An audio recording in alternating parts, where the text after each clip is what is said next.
இன்னைக்கு என்னன்னா லஞ்சுக்கு பன்னீர் பராத்தா தாங்க செஞ்சுருந்தேன். ஏன்னா என் பொண்ணு இன்னைக்கு கேட்டே இருந்தா சப்பாத்தின்னு. ஸோ அதனால தான் இன்னைக்கு லஞ்சுக்கே சப்பாத்தி போட்டுருவோம். ஏன்னா என்ன செய்யறதுனே தெரியல. நான் இன்னைக்கு வந்து லோ ஃபேட் பன்னீர் எடுத்துருக்குறேங்க மில்கி மிஸ்ட்ல இருந்து. ஏன் நான் இன்னைக்கு லோ ஃபேட் பன்னீர் எடுத்துருக்குறேன்னா, நார்மல் பன்னீர் மாதிரி இதை வந்து நம்ம பட்டர்லயோ இல்லை எண்ணெயிலையோ ஃப்ரை பண்ணி சாப்பிட முடியாது. கொஞ்சம் சவுக்குன்னு இருக்கு ரப்பரியா. அதனால நான் இந்த மாதிரி செய்யறப்பெல்லாம் லோ ஃபேட் பன்னீர் ஆட் பண்ணிக்குவேன். உங்களுக்கு லோ ஃபேட் பன்னீர் வாங்கிட்டு அது என்ன செய்யறதுன்னு தெரியலன்னா இந்த மாதிரி செஞ்சு பாருங்க.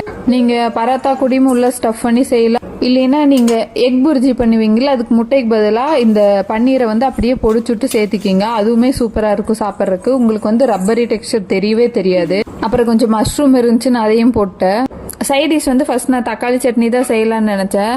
அப்புறம் பன்னீர் வந்து கொஞ்சம் மீதி ஆயிடுச்சா, சரி ஓகே இதுவே உள்ள ஆட் பண்ணிக்கலாம்னு சொல்லிட்டு அப்புறம் மஷ்ரூமே ஆட் பண்ணிக்கலாம், அப்பதான் நல்லா இருக்கும் அப்படின்ட்டு அப்புறம் ஆட் பண்ணிக்கிட்டேன். சப்பாத்திக்கு சைட் டிஷ்ஷா வச்சு சாப்பிட்றப்போ சூப்பரா இருக்கும். ட்ரை பண்ணி பார்த்துட்டு எப்படி இருந்துச்சுன்னு சொல்லுங்க. பாய், நாளைக்கு பார்ப்போமா.